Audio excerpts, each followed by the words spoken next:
Hey, it's Jeremy from Jeremy.net. I am a comic book artist, writer, creator, self publisher, and I share my creative process here with you online.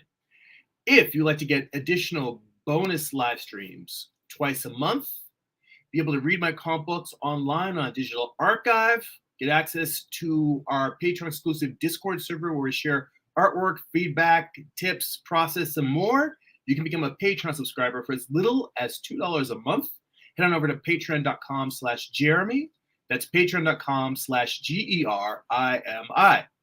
If you'd like to get a free digital sketchbook, get work in progress animated GIFs delivered right to your inbox, blog posts about what I'm reading, what I'm watching, what's inspiring me creatively, you can sign up for my free monthly newsletter at newsletter.jeremy.net. And if you would like to buy physical copies of my comic books, if you read digitally on Comixology or Kindle, you can go to amazon.jeremy.net. They'll forward you to my Amazon author page where you can pick up books like my first graphic novel, Eye of the Gods. It's a standalone graphic novel, black and white. It's a psychological thriller about a man cursed with visions he cannot control. Or you can pick up my most recent project, Morningstar. It's Lucifer's Fall from Heaven told as a Western. It's an 8-issue series. Volume 1 contains issues 1 through 4. Volume 2 contains issues 5 through 8. Both volumes have extensive back matter, character sketches, designs, thumbnails, script excerpts, and more. I basically show you how I put the comic book together. And there are book flip-through videos on the home page of my YouTube channel if you guys want to check out what's inside the book before you purchase. And speaking of purchasing stuff, also, if you go to my main website, my homepage, jeremy.net, you can pick up one of my new most recent works that I've been sharing a lot of the work in progress on recently. This piece here, which I call Snakes on a Mane. You can pick up a t-shirt of this. I'm going to make art prints of it available soon. It's just, only so many hours in the day. But this piece right now, currently I have it as a t-shirt. Comes in sizes from small to XXL. And you can pick these up at my main website, jeremy.net. So without further ado, let's get into some artwork. All right. So let me explain to you a little bit of what is going on here before I continue with my work on this piece. So something I've been trying to do lately is going back and looking at videos that were, let's say, just not looking at drawings that didn't come out well, that just weren't as successful as I wanted. Problem drawings where I gave it my best effort, but it still just didn't work out, or pieces that I gave up on. And in my gallery here, there was a piece, I had done an ink sketch of this a long time ago, and it never came out quite the way I wanted to. But the idea was that I was trying to draw a Medusa kind of rising out of a sea, a gorgon, which that's the species that Medusa is. I was trying to draw a gorgon rising out of a sea of snakes, almost like a woman emerging from water. And as you can see from here, this early rough sketch, the head shape is all wrong. The snakes don't really feel like they're flowing off of her head. They don't really have an interesting sense of design on the surface of the quote-unquote water, the sea of snakes. And I never really finished what was happening in the background. So I always liked this concept, but I felt like I just didn't nail the execution. So I went back, and this is one of the things where sometimes all you need is just time to reflect, do other artwork, try different things, and come back. So if I turn off my other layers here, actually, let me go back to my, originally, I think I may have showed this to you guys last week or not. At this point, I can't even remember what I'm doing from week to week. But I did a rough sketch in light gray, and I did a couple of compositions, one with a high horizon, one with a low horizon. I liked the one with the low horizon. I feel like I walked you guys through this last week. Anyway, from there, I took this smaller sketch, which is pretty much just scribbles, a little bit of horizontal scribbles, a little bit of vertical scribbles, and a little indication of where the head is coming out of the surface. Hey, I see Byron's in the chat. He says, I finally made it again. Good to have you back on the live ones. You know what? I miss it when you guys are here, but I mean, the replays are always there, but I love having you guys hanging out, just sharing the comments and the feedback, just knowing that you're watching while I'm drawing makes it funner for me. Anyway, so I took this smaller one, I blew it up into like a full screen size, made some corrections to the eyes, and then I drew a tighter version, slightly darker. So this piece really was sort of the composition that I was happy with in terms of the shape of the head, the composition of the snakes, all of those elements. I pretty much, I felt like I worked those out comfortably. Now here's where I went wrong. This document that I'm using is just screen size on an iPad. I have a whole not separate, but I just have a preset file dimensions for art print at 300 DPI. So it's like a 16 by 20, 300 DPI preset. And that's basically double the size, double the resolution of what I'm working at here, which means that if I were to make a print out of this, it would look fine at, say, 8 by 10, but if I blew it up to the 16 by 20, it'd be a little bit fuzzy. And I didn't want that. So, now, that's bad because I started inking, and I got pretty far with my inks. If I actually turn off the drawing, the sketch underneath, you can see I got pretty far in inking this piece before I realized my mistake. And also, just to show you real quick, I don't do these things without reference. So I went online, found a few different photos of snake heads from different angles to kind of help me with sketching these out.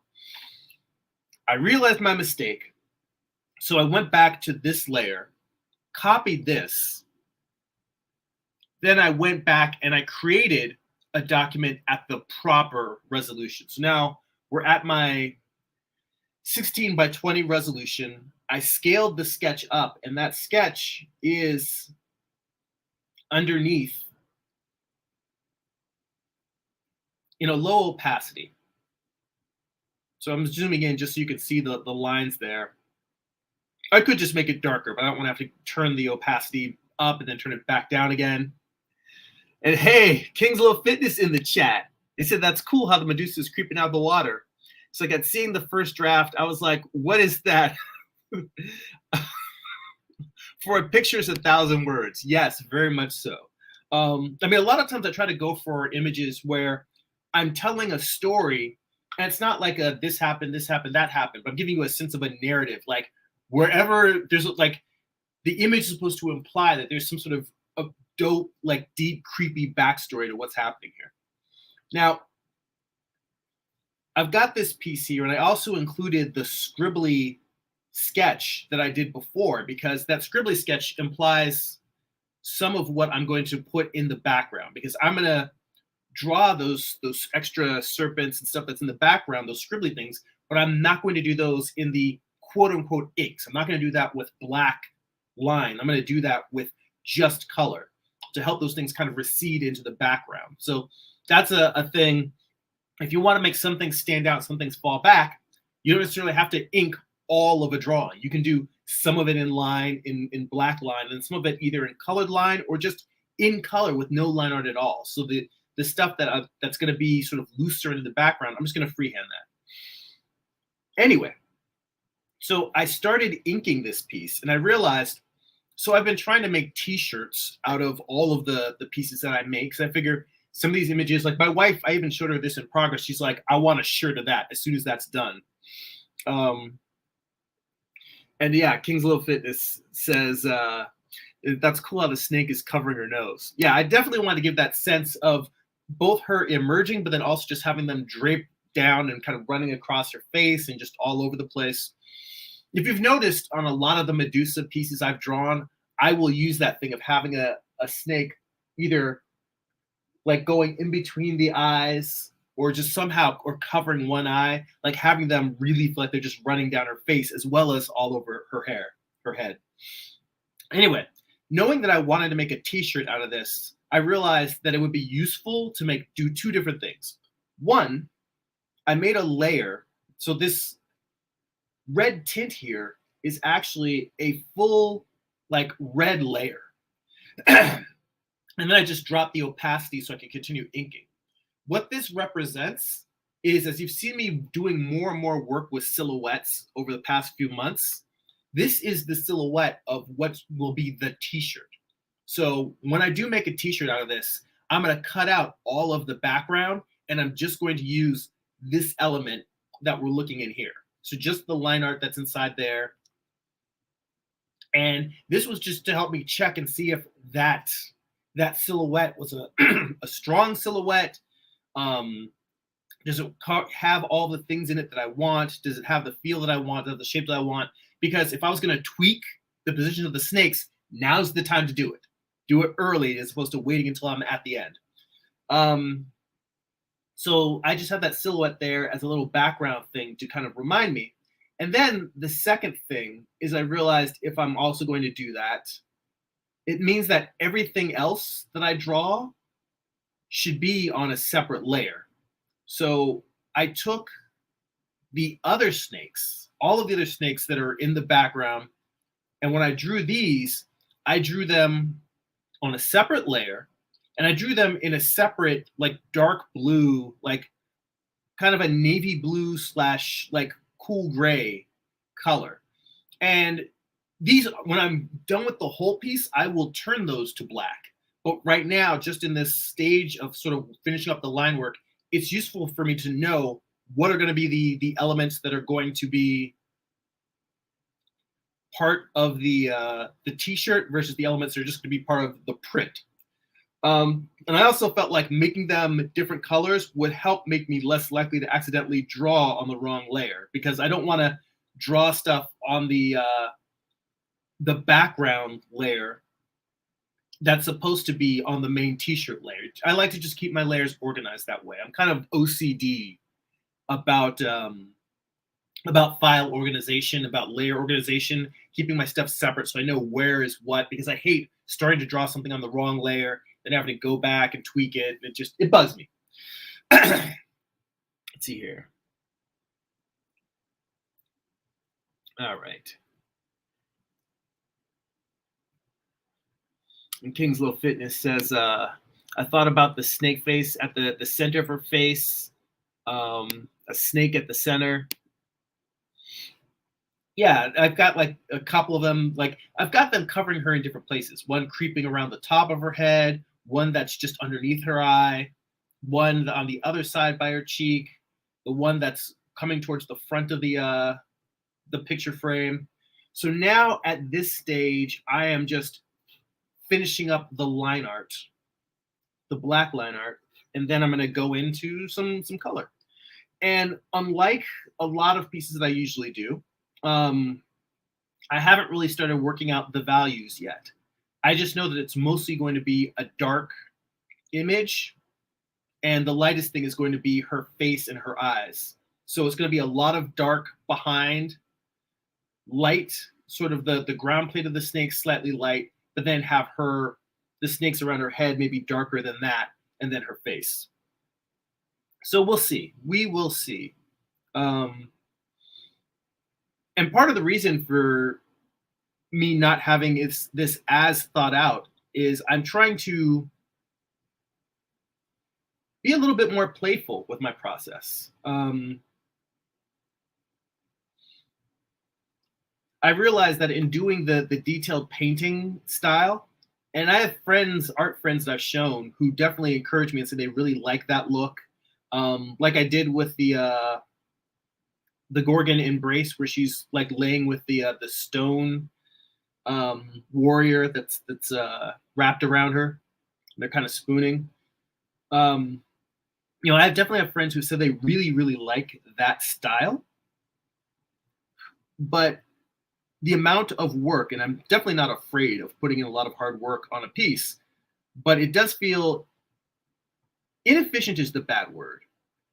It's not a right word to describe it. But what I'm trying to get at is that I'm trying to find a way to work where I can create things that look cool, but that they come out a little bit more effortless in the sense that they're playing on my strengths, which after doing a few paintings, I enjoy painting digitally, but I'm not that fast at it.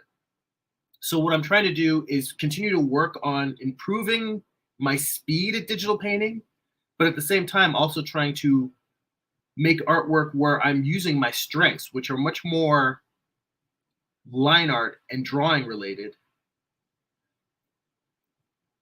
And this was me trying to go back and say, well, what happens if I just take the things that are more of my strengths and make a piece that's built around that? Just going in, treating it like the same way I would a comic book page, where I come in, rough sketch, ink, and then if I'm doing color, color.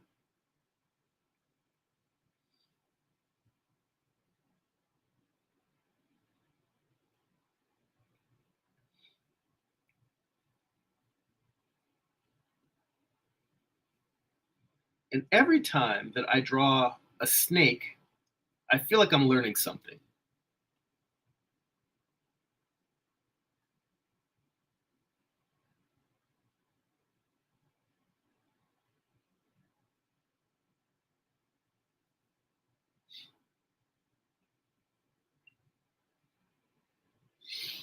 I guess it's because it's constantly it has me thinking about how I'm organizing complex information.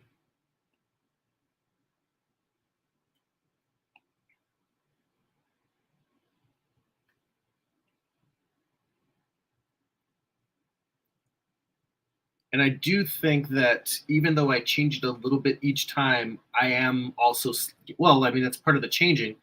I do feel like I'm getting slightly better at drawing snakes each time I do one of these.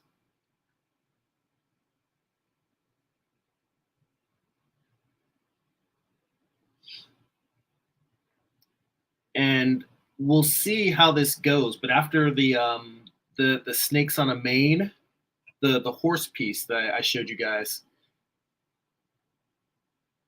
I decided that what seems to work well for me is to the snakes, draw scales on the snake's head and draw their underbelly. But for the rest of the scales, to do all of that in color. And that allows me to be more expressive and just like splash in lines and dots that form the scales, moving along the contour of the surface. You can actually draw this like like if you were making a line of dots and you turn that line of dots. So in a way, it kind of relates to those brushes I made that were those scale brushes I made for the painting. But I still find that it works better when I'm doing them scale by scale by scale, as opposed to having a brush and just sweeping across. I will probably revisit the idea of having a brush that draws all of the scales. I'll revisit that idea again, but the snakes on the main one, I really felt like the results came out better for me doing it individual scale by individual scale. I just know that's not the most efficient way. And I'm trying to find a better balance between efficiency. For me, it's not that efficiency is the most important thing and quality is the most important thing. It's that I'll go through waves where I'm focused on nothing but making it the best piece possible. And then I'll see how slow I'm going. And I'll say, all right, well, let me try some things and experiment with ways to speed up. And it's an ebb and flow. I go back and forth between focusing on efficiency and quality. And hopefully, I will slowly move my entire body of work to a place where you can't tell where I'm rushing and where I'm not. That's the end goal, is to reach that level of balance. And I don't think I've reached that level of balance yet. I think that there's definitely times when you can see a piece and like, all right, well, I mean, the concept might be. That's the crazy thing, is I still feel like my draftsmanship is probably my weakest thing, and what I think I'm best at is actually coming up with interesting visual ideas.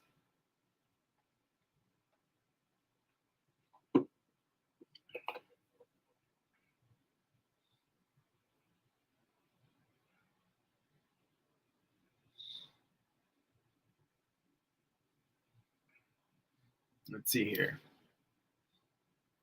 Oh yeah, Kingslow Fitness says the thick line of thick foreground to thin background.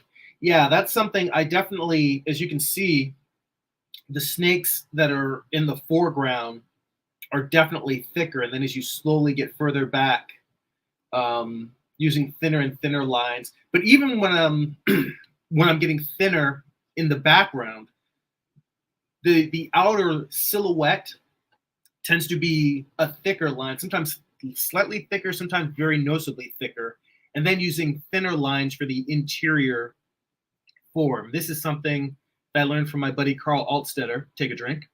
Um, he told me that it was called a holding line, and it's just the idea of taking whatever you're drawing and having a line, a thicker line for the silhouette that gives the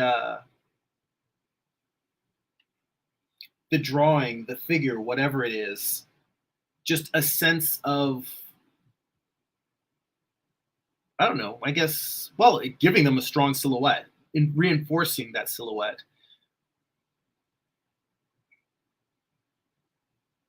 So I guess by that matter, reinforcing the shape and the overall expression of whatever it is you're drawing. So whether it's a snake, a piece of furniture, a car, whatever, having a slightly thicker silhouette line, outline, it helps that thing read more. But speaking of which, I'm looking at this silhouette that I have, the overall silhouette for the T-shirt of the image, and something bothers me. What bothers me is this line here. I feel like that shape that it's making, let me turn off the blue line. That shape that it's making is a little too repetitive in terms of it comes down and then goes boom and boom. And I feel like these two shapes are too similar. But instead of just erasing this line, I'm going to try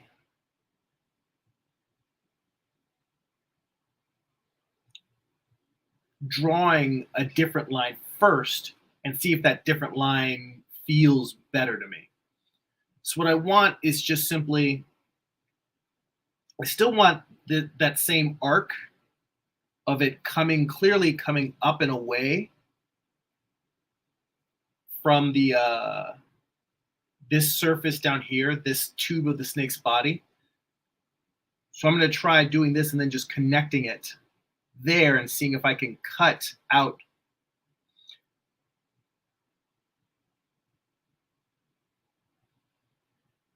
that outer line, the one that's now an extra line here. So I just want to see how this feels, maybe zoom out. And actually, believe it or not, what I'm doing is I'm looking at the screen and I'm putting my thumb over where the extra line is and just kind of squinting at it and looking to see how it feels.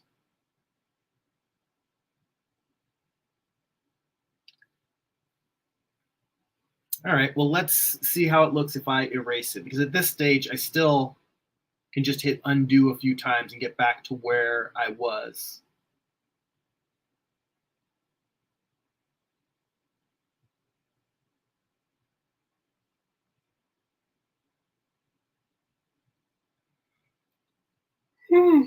Pardon me.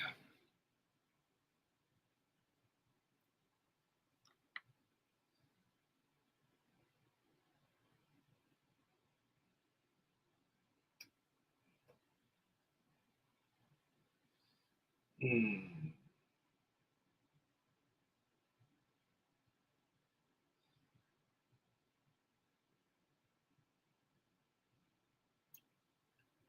Now I'm looking at it and I want to, let's just full on draw a new line and I'll erase around it.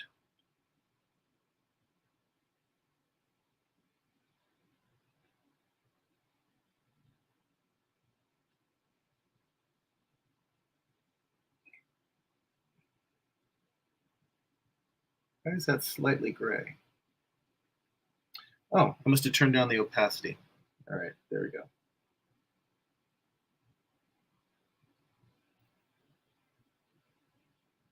Let's try this now.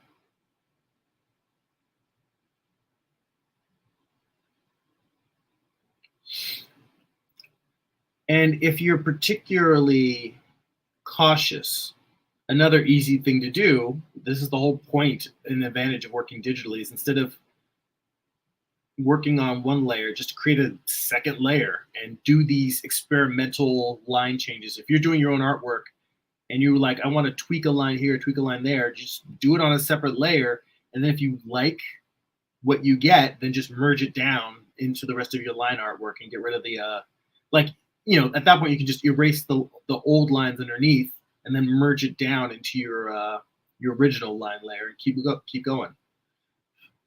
I just figure I've done this kind of surgery to a drawing enough times that I'm not super worried about it, and it's just as easy for me to go back and hit undo a bunch of times if I'm really upset with what I do, with the changes I make.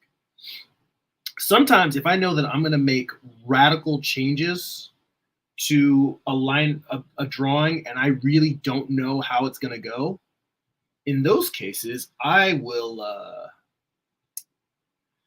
just duplicate the entire line layer and just keep working on the new layer. So I'll just keep working on the duplicate, knowing that instead of having to hit undo a bunch of times, I can just delete that whole layer and go back to the previous one. It's like creating a save point. Now, true, in Procreate, you are limited. If you have a large file in terms of pixel size, it limits the number of layers. For instance, at 300 DPI, at 300 DPI, 16 by 20, I am limited to 13 layers. So we're not used to, in this modern era of making digital art, of really worrying about how many layers you have, except for possibly just worrying about getting confused about what's on what layer. But for me, I do have to be concerned about how many layers I use. So sometimes if I get a little bit too experimental and I'm trying too many different layers, I'll just take the layers that I know I want to keep using going forward. I'll copy those and paste those into a new document. Like if I needed to, the sketch layers that are underneath, if I get to the point of doing color and I'm like, oh, I'm adding a bunch of color effects here and I run out of layers, then I won't delete the sketch layers. I'll just create a new document, or I'll duplicate this document and delete the sketch layers in the duplicate. So I can just keep working.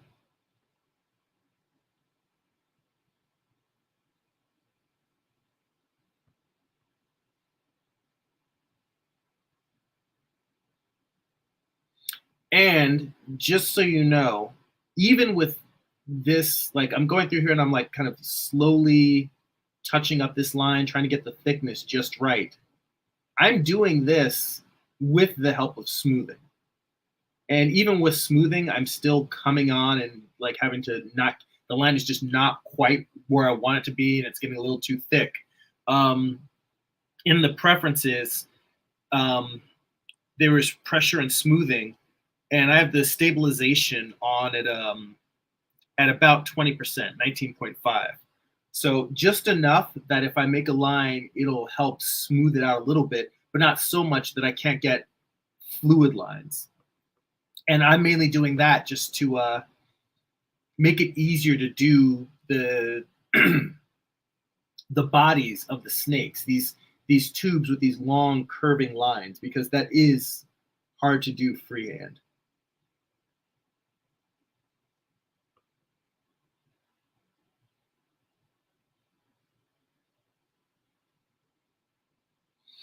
Although I haven't done this, but I think you could just make a line like this.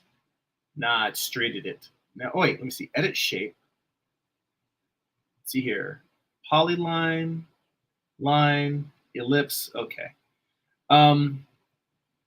So it has a thing where it'll go in and adjust lines for you. But the problem is that it's making it a polyline. I wanted to see if it would give me almost like Bezier curves, like when you get in Illustrator where you get a line and you can bend it, but it is not letting me bend the line.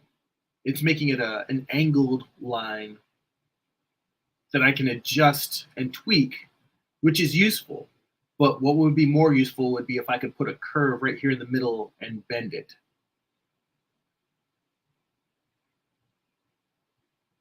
Which is weird because I think you can adjust, if you do the ellipse line, you can adjust the length of the ellipse, you can rotate it, curve it, do all of that.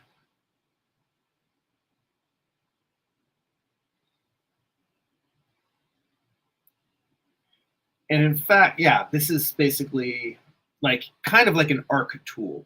I think there's a setting in here in Procreate where you can do it so that it will help create arcs as well. But regardless, let's just get rid of that because I don't need it. Yeah, I haven't messed too much with the arc settings, but I know that somewhere in here, I've seen a tutorial where they show you how to draw arcs in Procreate. And while I'm at this, I am going to go to this silhouette layer just to help me keep in mind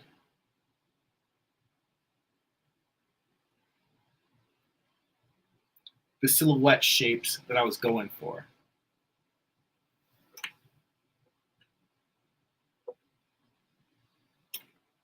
Oh, let's stretch it a little bit. All right. All right.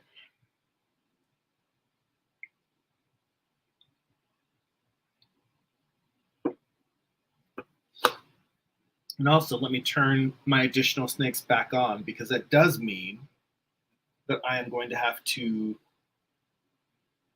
tweak this layer just to fill in the places where, make sure I'm on the right layer. Nope, see, I'm on the wrong layer. So I can fill in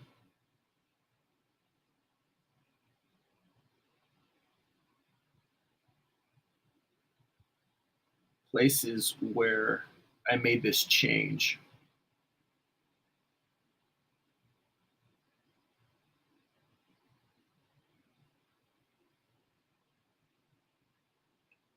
Actually, let's see what happens if I just have that curve back down like that. Yeah, that works.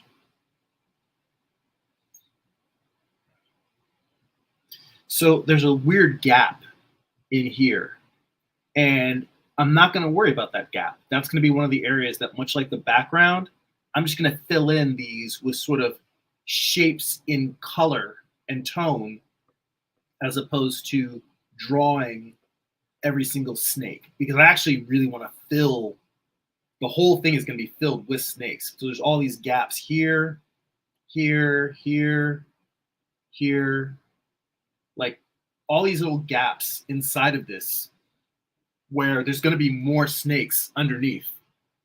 Hey, I see Jeffrey in the chat. He says, could you possibly at some point talk about your self-publishing? I'm happy to talk about my self-publishing. I can talk about it while I continue drawing this. And if there's anything I need to pull up to show examples, I will. Do you have a specific question about self-publishing? Is there a starting point for a question of something that you want to know about?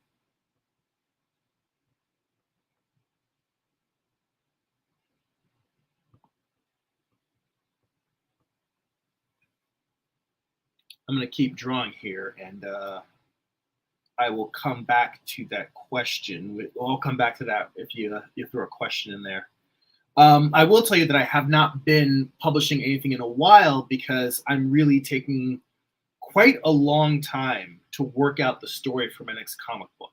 Like I already know the story of what I want to tell, but I was chatting with a friend of mine on Zoom last night, or on FaceTime. We were just chatting, and I was telling him that part of the reason why I'm taking so long in writing my next comic is because I want to write something that I'm not going to give up on. It takes a long time to make comics.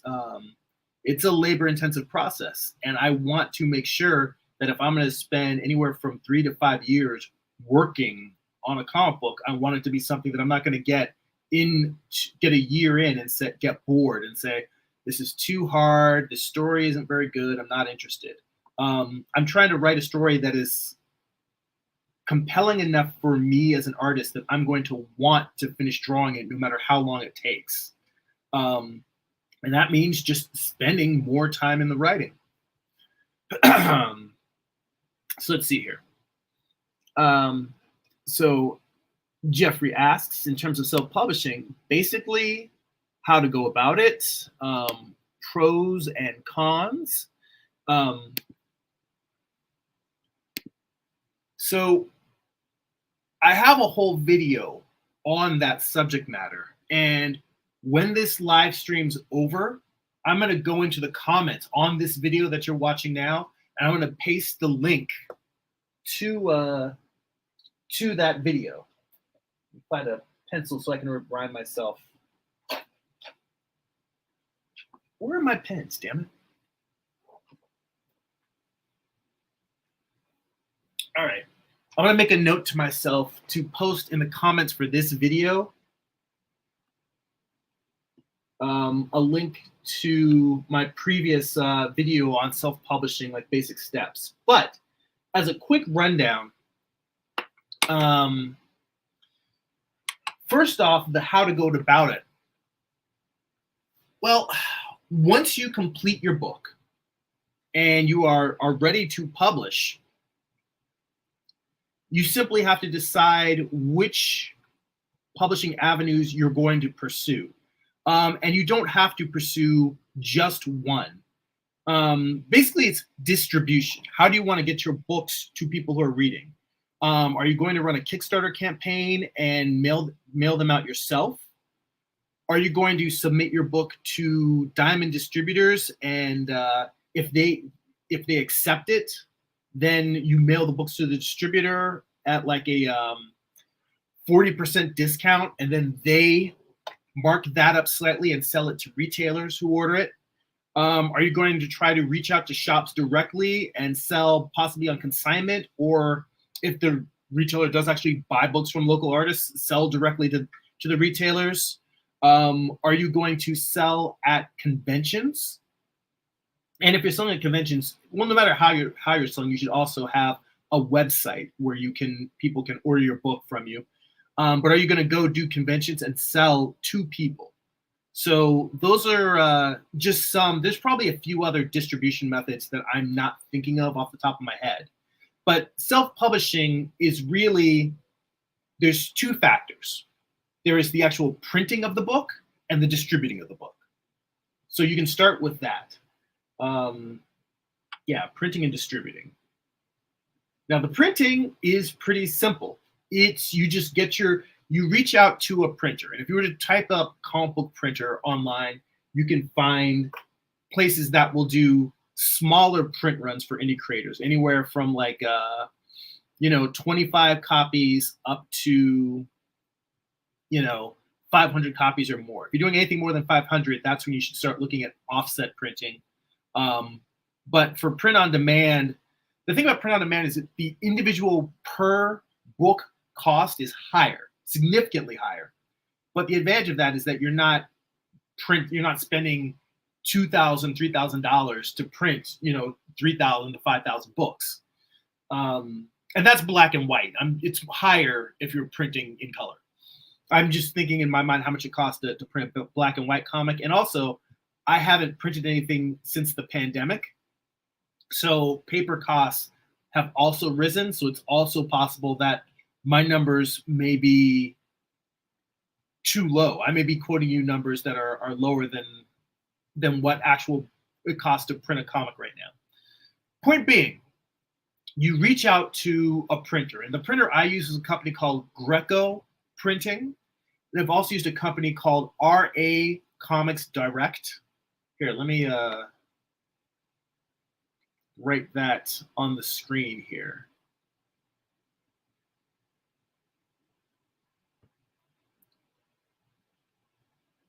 Greco Printing, and RA Comics Direct. Both of them are excellent printers. Both of them have really great prices. I have used both of them. Greco is who I have stuck with, who I've used most often, but that's not to say that there's anything wrong with RA Comics Direct. I've used them plenty of times. The difference is that the pricing is slightly lower with Greco printing. The turnaround times are slightly faster with RA Comics Direct.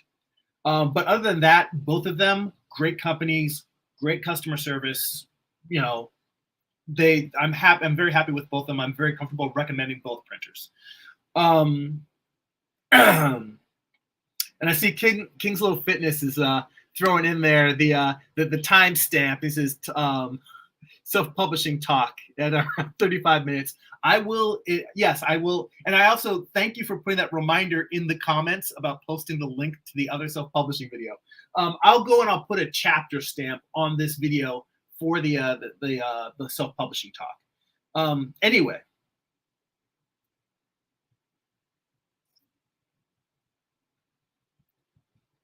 I'm doing that. So what you want to do is you want to figure out how many books you want to print. Is it black and white? Is it color? Is it standard comic book size? When you know those things, these companies have templates. If you're doing standard comic book size, or if you're doing a manga size comic, they have templates you can download from them. And so sometimes it's just a Photoshop document or an Illustrator document. Sometimes it might be an InDesign document. The point is that you can use these templates and you just put all of your comic book pages in the template that they give you. So you save each page so it's the same size, the same dimensions, same color space, whether it's RGB or color, as it is in their templates. And then you save out all the pages of your book. If you get the quote from them, like I think they have an online calculator, so you can calculate how much it's going to cost for the page count of your book, the color, the cardstock of the cover, if you want to just do it where it's like a floppy comic, a single monthly comic where it's just the thin glossy paper, or I usually get a cardstock cover for all of my comics, like a heavy cardstock that you can actually do sketches on the back of. And I do the back of mine, it's a blank cover with the logo so that I can do commissions on the back of the comic. That costs a little bit more. So it just depends on what your budget is. Point being is that, well, actually, I should make a note. That I was going to say the next step is distribution. Here's a side note. If you're going to do a Kickstarter campaign, you might be printing 1,000 copies of a book, because you may be running a campaign where you're printing not just what you're going to fulfill your Kickstarter campaign with, but also printing so that you can sell, like, almost the Kickstarter campaign helps fund the extra books that you will sell at conventions, that you will sell to Diamond Comics, so that you will sell directly to people, that you'll sell directly to retailers. So the other part of self-publishing is the distribution, like I said. Now, I have never run a Kickstarter campaign. There's a great resource called Comics Launch. It's a podcast. In fact, they have a YouTube channel. Check out the YouTube channel. Comics Launch. The host, Tyler James, he has a program, a course, but it's also it's not just a course. It's almost like it's a support group. It's a course that's a training, but it has a community of people that are in it that are sharing their process of their experience of launching, what's working, what's not working. And it's called Comics Launch Pro. I have signed up for the course. I haven't had a chance to really dig deep into it, but I believe in the program that he has. I believe in the results that the people that are part of it have been getting. So I definitely think if you're interested in Kickstarter campaigns, at the bare minimum, go back and listen to a bunch of episodes of the podcast. And if it sounds like it will be helpful to you, then definitely launch a Kickstarter campaign. Because, one of the things they encourage is just get in and try it. Even if you're not confident about how it's going to go, you learn a lot just by doing it. I've been holding off on running a Kickstarter campaign because I want to wait till I have time to properly do the course. But I probably should just get in and start launching Kickstarter campaigns, because apparently once you get into it and get used to it, it's like any other art thing where you, like, I always tell people, start making comics. That's the best way to learn making comics. Just start making them. And from what I've seen, it's the same with Kickstarter campaigns. Just start launching them, and you'll learn by launching them. You'll learn by failing. I tell people, I make artwork all the time where I fail at things. Point being is that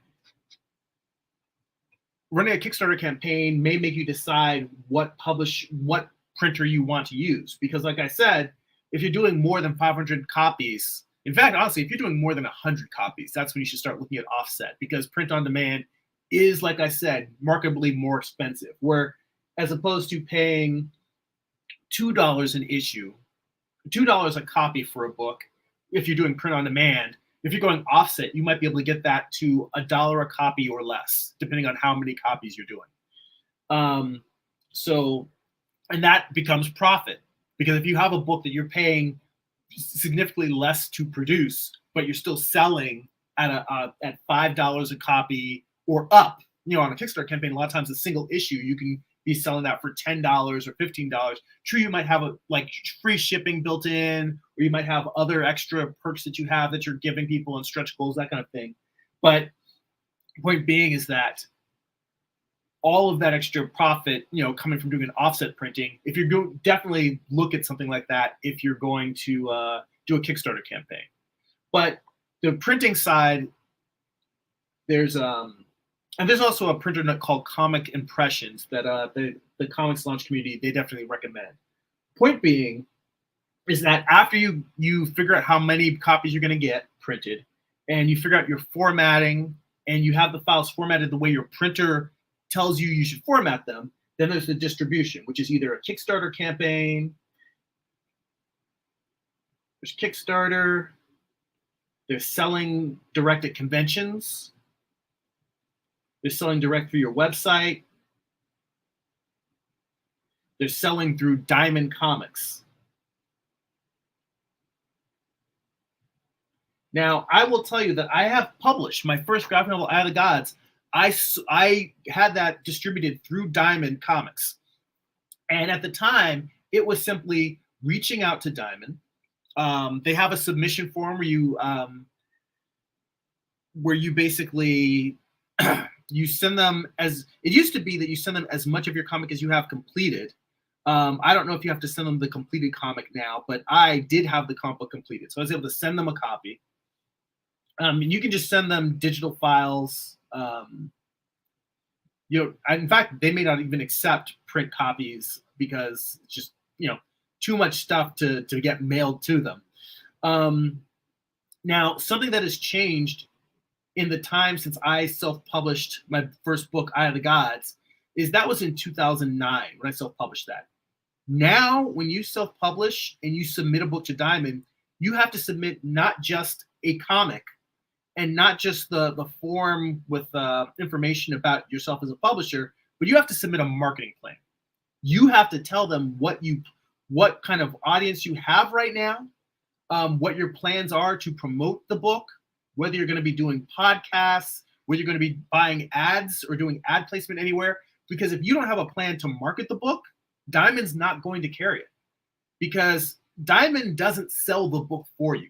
The Diamond, all they do is they put the book in their catalog so that all comic retailers across the world can see the book in the catalog, and if they want to order the book, it's there for them to order.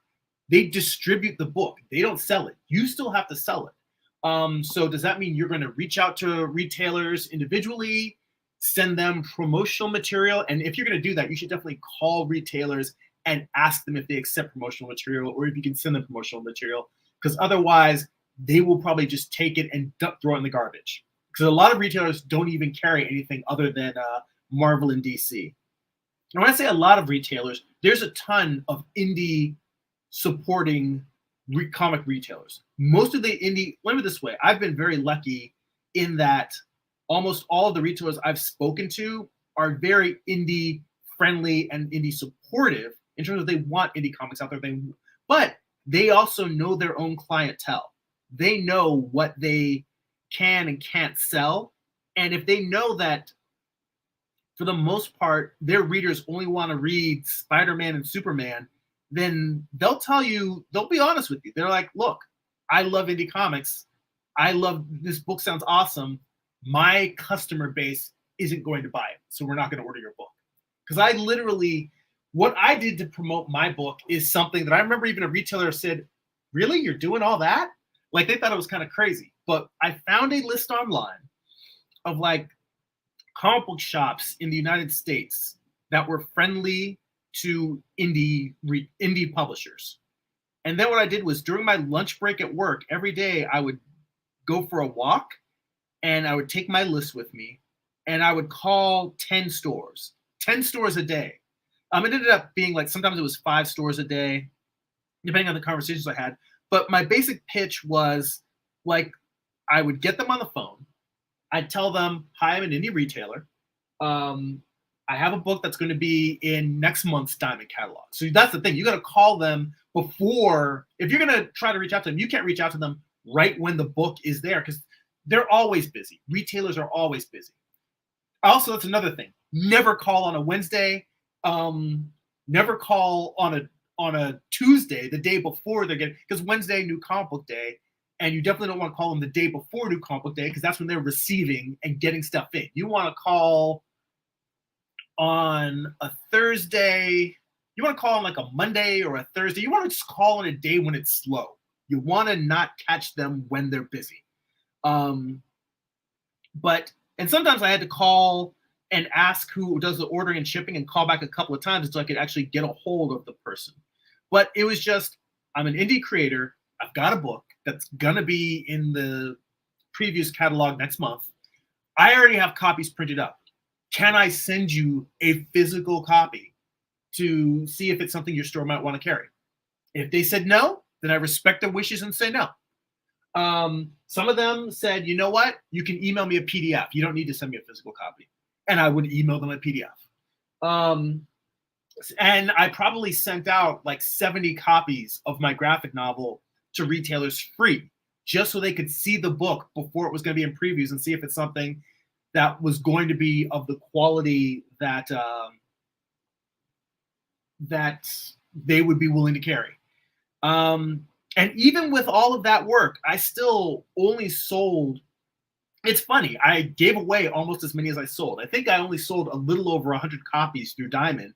And my rep even told me that I barely made the cutoff for a book that they will drop.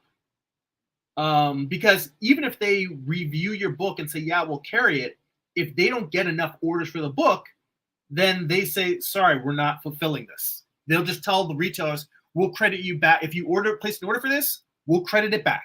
You're not, there's, because they have to make a certain amount of profit in order for them to distribute the book. And my book was basically at that cutoff. In fact, because it was a graphic novel, that's the only reason why they carried it, is because as a graphic novel, it had a higher price point.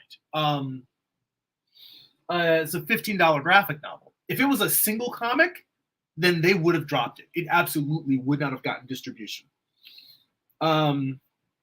So even with all of that work, I still, I still barely got it distributed. Now that said, it was still really important. It got into the hand of a lot of people who had never heard of me, and still got into actual retail shops. Let's see here. So Jeffrey asks, were you an unknown when you started, or did you already have an audience? Jeffrey, that is very kind of you. That is presuming that I'm not an unknown now. As of now, yes, I've published a few graphic novels, and I do have an audience on YouTube, and I've done enough conventions. Like the conventions that I've done over repeated years, particularly WonderCon, there's people who have seen me there year after year, and they eventually bought one of my books just because they're like, I've seen you here like 5 years in a row. All right, I'll give it a try. But to say that I am a known quantity now, I am not a known quantity. Most comic book retailers have no idea who I am. Most people at conventions have no idea who I am. I have a very, very, very small audience that I've been lucky to build by either meeting people at conventions and having really great conversations with people, and then them saying, all right, well, I'll follow you online. I'll follow you on YouTube. I'll follow you on Twitter. I'll follow your newsletter. And people have stuck with me over the years and followed the work that I continue to publish. But to say that I have an audience now, or that I'm a known quantity now, that like I'm not known within comic book circles. And I don't say that like I'm trying to be humble or anything. And I'm not saying it that like I'm bitter, like I should have an audience that I have, because as Brad Geiger from the Comic Lab podcast often says, you have exactly the audience you deserve. Meaning that, I mean, hell, yeah, I've done more than somebody who hasn't started any comic books at all. But at this point, I've published 3 graphic novels, and I have like an art book that I've published, and I have some short stories that I've done in a few anthologies. I don't have the career of somebody who's been working for comics in 20 years and has tons of stuff they've done for Marvel or DC. I mean, there's lots of people who are career comic book artists who people don't necessarily know all of their names, know their names. So the point is that I haven't published enough work to really earn being quote unquote known. So the long answer to your question is no, I did not have an audience when I started publishing my book. And no, I don't have a huge audience now. I have a small, you guys right here watching, you guys are my audience. This is it. It's a small group. I'm honored and lucky to have you guys, but it's a small group. Man, I appreciate the love. Byron says, Jeremy is my favorite unknown. And Kingslow Fitness says, you got a fan over here for sure. You have an entourage. Thanks, man. I appreciate the love. You're going to be head of security right there. Let me see. All right. I'm trying to think of more. All right. So that was kind of a rabbit hole. The whole thing with Diamond is that, and this is again where Kickstarter is useful, because with Kickstarter, if you're going to run a Kickstarter campaign, you do have to basically, if you're going to be successful, you have to do some sort of planning of your marketing. And planning marketing for a Kickstarter campaign can also double as a marketing campaign for selling a book at Diamond distributors. And like I said, all of these different methods of distribution are not mutually exclusive, meaning that you shouldn't say this one thing is the thing I'm going to do. You should pursue all of those methods of distribution. You should pursue Kickstarter campaigns, selling through Diamond, selling at conventions, and selling through your website. Maybe you don't do them all at the same time. Maybe you run the campaign first, get that book sold through the Kickstarter campaign. You use how well your campaign went as a thing to show Diamond how popular the book is by how your sales there, saying this was successful with the Kickstarter campaign. I think it can have an audience at retail stores, because the people who buy campaigns and the people who shop at comic shops, there is some overlap, but generally they're thought of as 2 different audiences. Because there are a lot of people who, they go to their comic shop, they see what's on the shelves, they buy what's on the shelf. They don't even do a pull list. They don't even order in advance from their shop. They just come in every Wednesday, look around, and buy what's there. And some of those people maybe don't even go to conventions. They just go to their local shop, and that's their interaction with the comic book industry. They don't read interviews. They don't read articles. They don't care about who's doing what. They just look at new books and see what they like. So you can use the success on Kickstarter to promote yourself, to show Diamond, I have a product that is viable in the market. And then you fulfill at Diamond, and you take your surplus, what's left, and you sell those at conventions, and you sell those on your website. So you can do all of them. And mind you, I'm telling you that I've only done out of the 4 methods of distribution, Kickstarter crowdfunding is the only method of distribution that I have not tried yet. And one of the reasons why I signed up for the Comics Launch course is specifically because over the last few years attending conventions, I found that my sales were dropping. My hope originally was that I would keep doing conventions and selling more and more until I got to the point where I was making enough money that I could do that as a full-time gig. Because there are people who make it their full-time living selling not just comics, but print as well, selling their work at conventions. But what I found was about 5 years in, I hit a peak where I was getting close to making more than $1,000 per convention, which is not a lot. You should be making probably like $3,000 to $5,000 per convention if you're gonna look at doing this full time. But I was steadily making over $1,000 per show, and I thought, okay, now I can start looking at how many shows a year do I need to do where I'm making, like, if I can get close to like 2,000 to 3,000 per show. That was my goal. And once I hit that goal, it's like, all right, how many shows a year do I have to do where I have a sustainable income? And then my sales started going back down. Now, there's a lot of factors of why this happened, but my honest belief is mostly that I just saw 47 is in the chat, and he said, honored to have known you and your work too. My fellow brother creator out there, Alejandro, as well. Like, we've known each other at conventions for years. He's been in the trenches as well, struggling it, battling it out. And I think he's continued to do more shows than I have, because I've been tapering off doing fewer and fewer shows. That's where I was going with this convention. But thank you, Alejandro.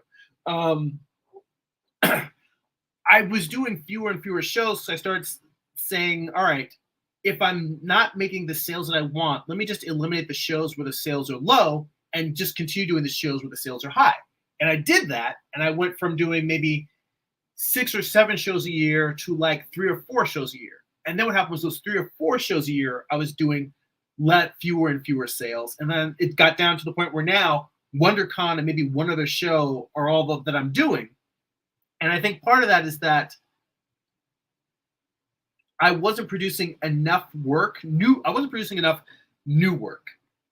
I have a body of work of comics, but I wasn't producing enough new comics. And that's the thing that keeps people coming back.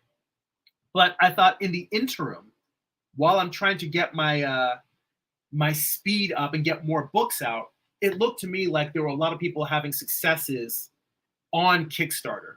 And that's what got me saying, all right, I really need to look at this as a serious distribution method for me. I mean, my goal was to launch a Kickstarter last year, and I didn't do it. And this year, what's really been keeping me from doing it is that it involves a lot of research and doing a lot of prep work. And there's no way around it. You've got to do the hard work if you want to run a good Kickstarter campaign. And I think that the pandemic has been hard on a lot of people, emotionally and psychologically. And I felt the need to just draw in order to, I guess, for my own mental health. The thing that I enjoy the most about making comics is making comics. So I have slacked on doing my due diligence for business in order to make artwork, because the act of making the art is comforting to me. So that's the other thing. It's like, it's really hard to make comics if you're not feeling okay, if you don't have all the things going, if you aren't sleeping well, if you aren't taking care of your health.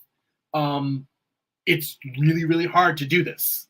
So I've been making it a priority to just spend time making artwork, writing my next book, getting back into keep staying in a creative flow. But at some point, I'm going to sit down and do the hard work I need to do to run a crowdfunding campaign. But I appreciate all the love here, guys. Let's see. Oh, yeah. Kingsville Fitness says writing is key. It says there are sessions where you're accountable to write your story or what have you. What I started doing is I usually will spend my lunch breaks working on artwork. And what I've done is I've carved that in half. So I spend half of the time writing and then the other half drawing. And that's something that I intended. I've mentioned before on the live stream that that was something that I needed to be doing. I should have been doing that while I was finishing the final issue of Morningstar, but it had taken me so long to finish that final issue that I wanted to just focus 100% on drawing and getting Morningstar done and not starting the I didn't want writing the next comic to be a distraction. But from what I've learned, what I've learned from that is from now on, I'm just going to make sure that I write every day. So when my new comic is completely written, I'm going to start writing the book after that. And maybe I'll only write for 15 minutes or 20 minutes a day and try to use the majority of my lunch time to drawing. But from now on, I'm going to make sure that I write every day the same way that I make sure I draw every day, so that I'm never going to have a period where I'm not working on a comic.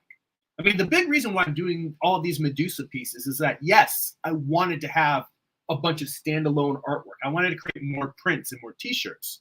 And I have all these ideas for art that I haven't been doing.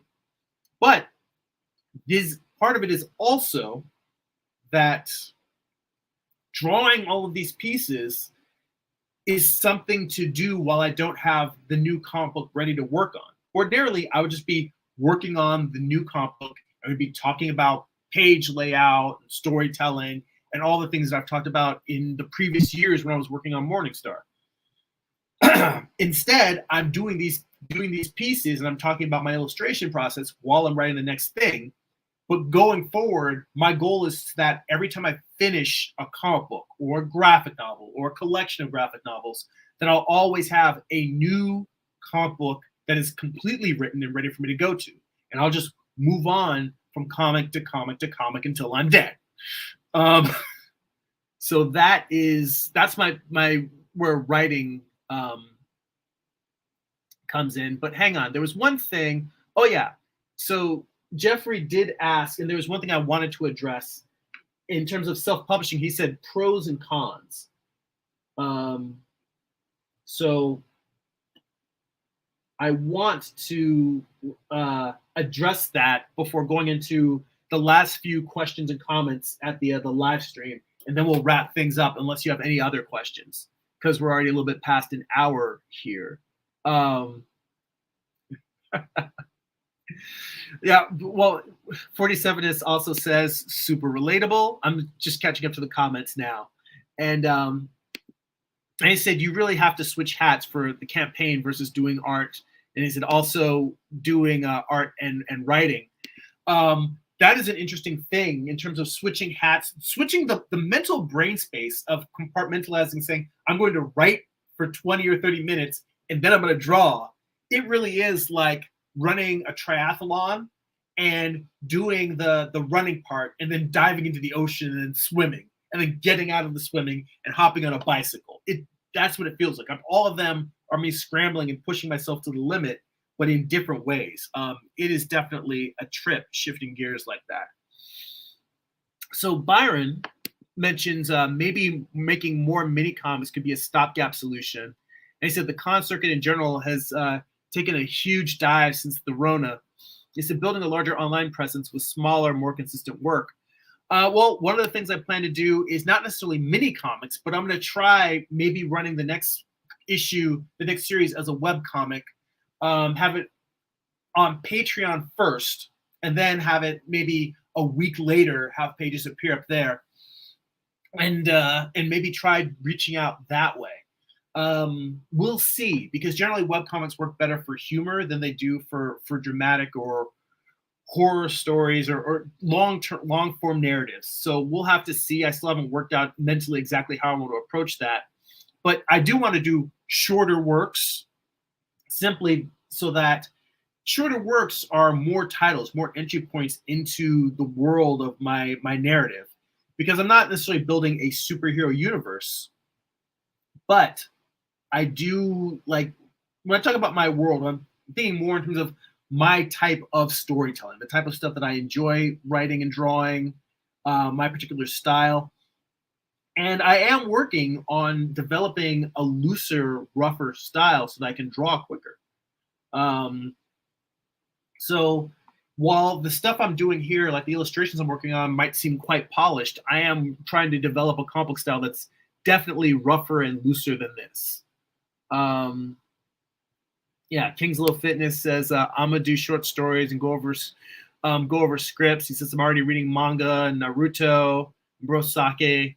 Um, let's see here. He's got some reference material. He's drawn out his environment, the triathlon, and yeah, 47 says a one-off gag comics, but about really dark subject matter. You know, it's interesting. I love Adam Ellis on Instagram, and his stuff is mostly humor, but he's been adapting short horror stories, and they are phenomenal because his style is really cute, and his style lends itself to humor. But that makes it, when he does horror stories, they're that much creepier because of how cute his style is. But his humor stuff is just hilarious. Anyway, pros and cons of self-publishing. Well, here's the thing: the con of working with a publisher is that, first off, the publishers, not necessarily in a cruel way or not in a way that's trying to ostracize indie creators, but publishers are gatekeepers because they're doing the work of trying to get all of the stuff about the distribution, the crowdfunding campaigns, the marketing campaigns. They're doing that work. They have a lot of people who are trying to get their work published by them, so they can't take every single submission. So they have to be, to a certain degree, gatekeepers in that they're not just going to publish everybody who submits to them. That level of curation is what being a gatekeeper is. It's not saying you get to make comics, you don't. It's that publishers, in fact, that's the reason why you see stuff where some indie creators eventually do evolve into publishers, like Spike Troutman with Iron Circus. Or, I'd mentioned Comics Launch. Tyler James is the publisher of Comics Tribe.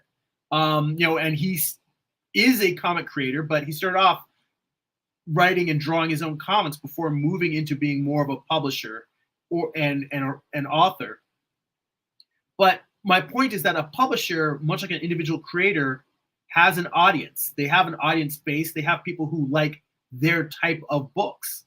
So you might reach out to any publisher, whether they're a horror publisher, a fantasy publisher, sci-fi publisher, superhero publisher, and you reach out to them and you pitch them your book or your characters. And it's not that they want to keep people out of comics. They simply look at this and say, we know what our audience reads. This book isn't it. It might be a science fiction book, or it might be a fantasy book. It might be in the genre that we publish, but it does not line up with what our audience likes. And maybe they know that because they've tried something similar before and it didn't sell. So the cons, let me put it this way, the cons of self-publishing are that you're doing a lot of the work yourself. It's time and it's resources. You're not backed by money unless a lot of times you're funding the publishing through your day job. I still have a day job. I don't make comics full-time. I don't make my illustration full-time. I mean, if you guys want to head over to jeremy.com and buy a t-shirt, I'll appreciate it. The money will go towards publishing more comics. But my day job is funding my my creative work. That's the con of self-publishing. It's a lot of hard work. You're doing it by yourself. And if you do have a partner, which that has its own pros and cons. If you have somebody who is helping you with the creative process, or if you have somebody who's handling maybe the marketing with you, maybe you're co-writing with somebody, you guys really have to be on the same page, because there's all kinds of horror stories about people that have partners and the partnership blows up because you can't see eye to eye on things, or maybe one partner ends up cheating the other partner out of money, or doesn't fulfill their end of the agreement. Sometimes it's not something where somebody does something criminal. Sometimes it's just you guys thought you could work together and you end up having different visions. It can be as simple as that. But learning how to work with somebody and how to compromise, that's hard. Maybe you don't want to compromise, you're not able to compromise.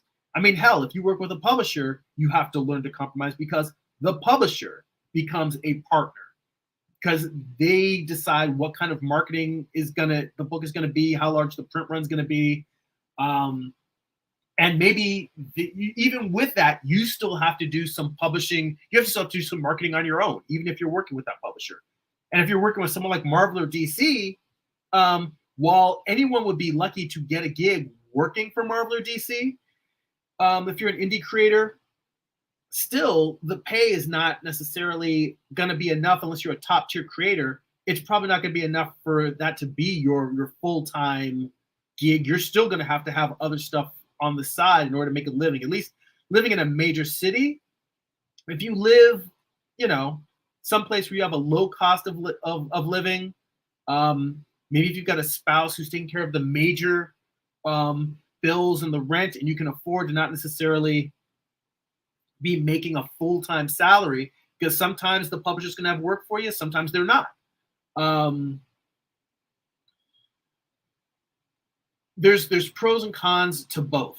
But I mean, the biggest thing is that you don't get to choose whether you work with a publisher.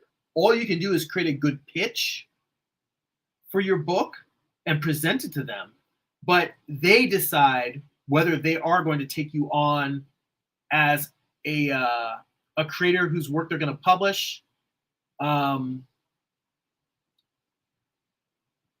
then in terms of how the book will be published, formatting, how many issues is going to be, the publishing schedule, that's all stuff that's kind of a negotiation, but it's a negotiation in which the publisher is driving that conversation, not necessarily the creator, unless you're already a superstar, which, I think if we're having this conversation, I'm not a superstar. I think most of the people listening to this are in the same boat I am, where we're indie creators, we're passionate about our own work, and we want to get out in front of people. Now, I am of the belief, and mind you, I have not approached other publishers about publishing my work because I prefer to control all aspects of it. But I am of the belief that if you are going to seek a publisher, I think the best way to get a publisher is to self-publish. It's one thing to pitch a publisher a book, and this is whether it's a small, tiny indie publisher, a regional publisher, whether you're talking about pitching to Dark Horse or Image or any of the companies in between. It's one thing to have a pitch. It's another thing to have published a body of work. Like, I'm not saying that because I have not approached publishers, I'm not saying that any publisher would be impressed with the books that I have here, but just the fact of going to a publisher and saying, here's 3 graphic novels I've done on my own. I've written, drawn, inked, lettered these books. That shows them you can finish a project. Now, I'm not saying you have to do a bunch of graphic novels, but if you just go to a publisher and you have 1 or 2 or 3 issues of a series you've done, you just by being able to take those issues to a publisher and say, I have produced this on my own, it shows them that you're at least serious enough about comics that you're not going to start a book and then just bail and never finish. Because that is the biggest thing that happens in indie comics is someone starts a series and never finishes it. They start something and they run out of steam, or they start something and they just run out of money. If you're the writer, maybe you can't afford to pay your artist, or the artist has to take paying gigs, or they're just like, look, I can make more money by going and working with this other person. I think if you're an artist, it's easier to find a publisher because artists specifically, they're always looking for hired guns to work on their properties. So I think it's easier to get hired as an artist by a publisher to just do their work on their stuff. If you're talking about the pros and cons of working with a publisher to publish your own thing, that's always going to be hard. If you want to be the writer and artist, if you want to be the creator of the thing that you're working on, that you're pitching to a publisher, that's always going to be harder than simply saying, I'm an artist for hire. Will you hire me to draw your book? That's an easier road. But again, having a completed body of work, whether it's one issue, 3 issues, 3 or 4 issues, a graphic novel, a handful of graphic novels, whatever it is, having a finished thing that you have completed. If you want to go the route of working with a publisher, I believe that it is much easier to get hired by a publisher if you can show them finished work versus showing them a couple of sample pages. Because you show them a couple of sample pages, they're like, all right, well, this may be samples that you spent hours and hours on. You may have spent a week on each page, and they need you to do a page a day. But when they see a body of work, they may not know how long you spent working on that, but they can say, all right, this is what they do over a number of pages. They can see where the quality dips, where the pages look great. They can look at that, and that gives them a better sense of what your work is going to look like over the course of an entire issue. Because what you do in sample pages is very different from what you will do when you're drawing under a deadline. That's very different. And I see some new people stopping in. I see Lauren here in the chat. It says hello. Hey, Lauren. Thanks for stopping by. Let's see here. King's Love Fitness says new works nonstop. Let's see here. So I think that I've covered everything. And thank you again, King's Love Fitness. He says that that center snake is lit in the foreshortened perspective. Thank you. Really, those lines, those concentric circles are meant to show the foreshortening, but it's really going to be the scales that I put in that are going to be separate from the line work that are going to help sell that that sense that it's moving forward and backward in space. Yes. Oh, yes. 47ist. Alejandro, thank you so much. Contract. Absolutely. If you are going to work with a publisher, you absolutely must demand a contract. You must, because, and if a publisher does not want to give you a contract, do not work with that publisher. Because all a contract is a legal document. It's a binding agreement of what each party expects the other to deliver, the terms of those delivering, what each party is going to be compensated for delivering that, and what the consequences are if they don't agree to those terms. That's all it is putting whatever handshake deal you might make, it's putting that in writing. That's all a contract is. It's simply saying, I will do this, you will do that. If someone is not willing to put that in writing, that means that they are not going to live up to that handshake deal. And that might sound really cold and ruthless, but I honestly feel like that's not saying that a person, that's not me saying they're a liar, but anyone who is willing to do business, a legitimate business, which publishing is, should be willing to perform a contract. And also, that's when I'm talking about working indie by yourself. You should have a contract. If you're working with a writer, if you're a writer and an artist, the two of you should have a contract. Because a contract, it's like a prenup. You hope you never have to use it, but you want it to be there if you guys do have a disagreement. And if you guys can't work out a contract, that means you probably shouldn't be working with each other.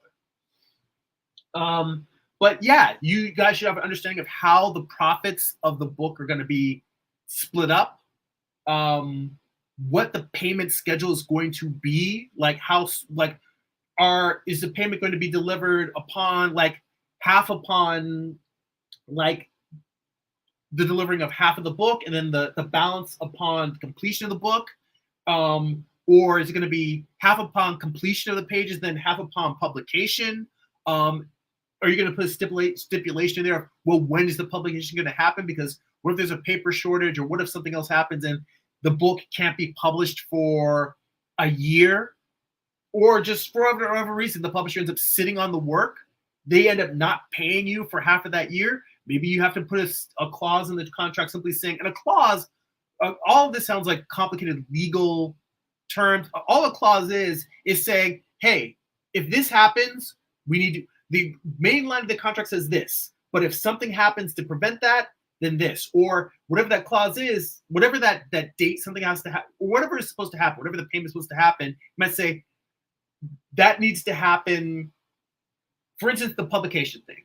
You might say if the second half of payment is due upon publication of the pages, a clause is saying publication must happen within a year. Or it might say payment is due upon publication or 6 months after completion, whichever happens first.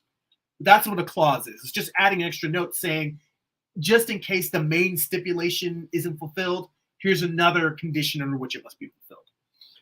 Point is you must have a contract with the people you're collaborating with. You must have a contract with the publisher. The worst thing that you can do is do creative work without a contract. You gotta do that. And honestly, I've done stuff with publishers when I was in high school where I didn't have a contract. But again, it was something where there was no even stipulation of how I was going to get paid. I was just happy to get stuff in front of people. As an adult now, I just assume instead of working without a contract, I'm like, I could work without a contract, or I can just publish my own work. The point is you must have a contract. Thank you so much, Alejandro, for bringing that up. I completely neglected that. Very grateful that you brought that up. Let's see. Yeah, Kingslow Fitness says there would still be a combo of working on craft and working on your own work. Let's see here. Jeffrey says you once critiqued something from a page I was working on and said for the most part you were very encouraging. Thanks for that. You're very, very welcome. When I look at works, I'm never interested in like shooting anyone down or making them feel bad about their work. I always try to look at a piece and I look at the things I see that a person's doing well and say, do more of this. And then I look at the stuff that they could improve at and I say, here's an area where you can produce even better work than you're doing by focusing on these things. So it's never a matter of saying, oh, you suck. It's just saying, here's a place where you can improve, work on that, your work will get even better. And that's how I try to approach critiquing work is just, here's what you're doing good, keep doing that. Here's where you can do better, keep doing and work on that. And it's all about moving towards producing better work. And I think that's what a good critique should be. Is it should always be encouraging and moving forward. Kingslow Fitness says, keep going like manga artists. So on that note of a very, very long conversation, I think we're caught up here. Let's see. Lauren says, wow, let's see. And says, wait, what's this? And what's it based on, a myth or a legend? Oh yeah. Medusa is a gorgon. So a gorgon is a creature with serpents for hair. There's more than one. It's not just Medusa. I think she has two sisters. The Greeks, they love to do everything in threes. So, it's Medusa and her two sisters. But anyway, this was just an idea I had for an image where I wanted to have a gorgon rising out of a pool of snakes as though she were rising out of the water. So it was just an idea I had that I thought was really cool. This isn't me doing an illustration of that. But let's see here.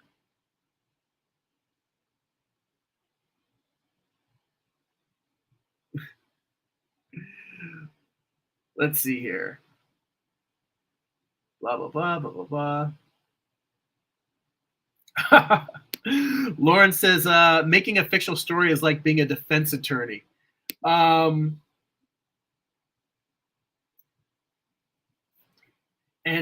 you have to find evidence, just like you have to find good ideas. Yeah, I mean, it really is being able to justify why your thing exists.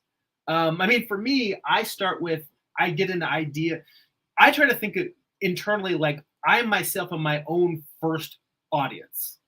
Like if I'm compelled to make something, then I follow just that compulsion and I make the thing that I'm excited about. But when it comes to promoting it to other people, whether it's a comic book, a graphic novel, or just a single illustration, usually it takes me making the thing and finishing it to understand what it was that I was excited about and why I wanted to make the thing. And for me, that becomes the marketing, the defense attorney aspect, is me saying, well, what was it that I was excited about this? And then it's not Do I expect the whole world to be excited about it? No, but I try to find people who are excited about that same aspect.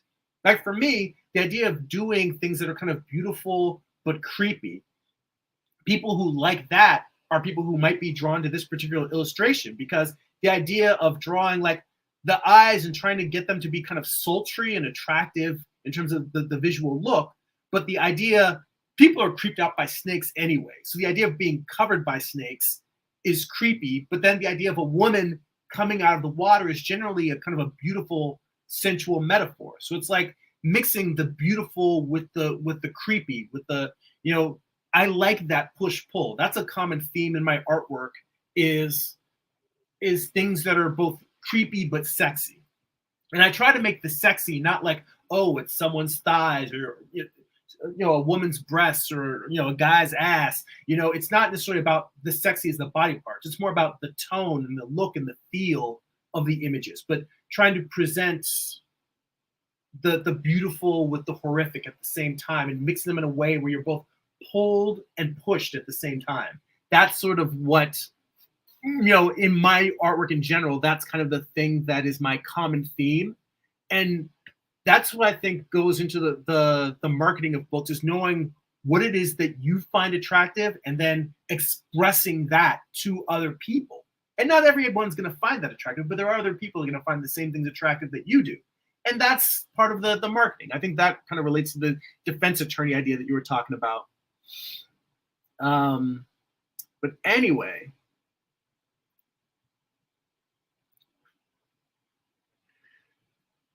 yes, and 47 says perfect for the season. Lauren says the prosecutor is a friend reading a book and creating on it.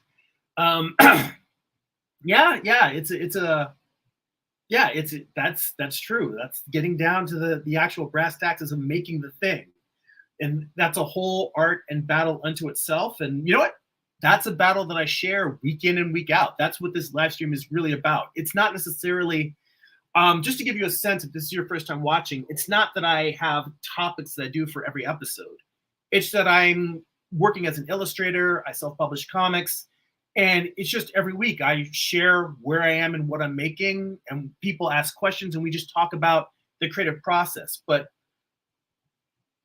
it's less about one specific topic than it is about what is the day-to-day of continuing and showing up week after week and continuing that creative battle and just trying to make stuff and move stuff forward. That's kind of why I jump around topics between writing, between publishing, between illustrating, between visual storytelling. I talk about all of these things. And on my channel, I have sections. There's playlists for all variety of these different types of topics. So please feel free to look through and sample and see some of the other stuff that I have in there as well. And Kingslow Fitness says critiques. Jeremy goes over that in Discord. Yes, we have a Patreon exclusive Discord, which, since we are at the, we're at about an hour and a half here, so it's probably time to wrap up. So I will mention, well, I guess I'll start with the Patreon and move through from there. So we have a Patreon exclusive Discord for as little as, let me go back to full screen here so I can bring up the URLs. So we have a Patreon exclusive Discord. For as little as $2 a month, you get access to that Discord where we share feedback, tips and process, art resources. We talk about different things that we're looking at, art influences. We just have general conversations throughout the week beyond just the conversations that we have here on the live stream. The big thing that we do on Patreon is twice a month, we have a Patreon exclusive live stream that's 2.5, sometimes 3 hours long, called Art Book Study Group, where we sit down with some of the best art books around and dig deep into them. And I do studies from the pages. We've been doing a long-running series where we're going page by page through a book called Walt Reed's The Figure. One's called The Figure by Walt Reed. He was one of the famous artists from the Famous Artist course. And we're just doing a deep analysis of that book and all of the information, education information in it. So we have Art Book Study Group. We have the Patreon exclusive Discord server. All of my books are available on a digital archive for Patreon subscribers to read. That's for as little as $2 a month. If you head on over to patreon.com/Jeremy, that's patreon.com/GERIMI. You can sign up over there. There's links in the description for the video. If you'd like to get a free digital sketchbook, work in progress animated GIFs delivered to your inbox, blog posts about what I'm reading, what I'm watching, what's inspiring me creatively, you can sign up for my free monthly newsletter at newsletter.jeremy.net. And if you'd like to purchase a physical copy of my comics or to read digitally on Comixology or Kindle, you go to amazon.jeremy.net. You can pick up books like my first graphic novel, Eye of the Gods. It is a psychological thriller about a man cursed with visions he cannot control. That's a self-contained book there. You can also pick up my most recent comic book, Morning Star. This book is a supernatural Western. It is Lucifer's fall from heaven, told as a Western. It is an 8-issue series. Volume 1 contains issues 1 through 4. Volume 2 contains the conclusion to the series, issues 5 through 8. Both volumes have extensive back matter, thumbnails, character designs, sketches, page layouts, script excerpts, photo reference. I basically show you how I put together the entire book. You get all of that, and there's book flip-throughs on the homepage of the YouTube channel. If you go to the YouTube channel, and for those watching on Twitch, if you go to the About tab, all of these links are in. There's a link to them in the About tab. But on the homepage of my YouTube channel, there's book flip-throughs. You can see what's inside of these books before you buy them. And thank you so much, everyone, for all the great comments, all the great feedback, and conversation. Appreciate you guys hanging out. That's it for now. Go be creative.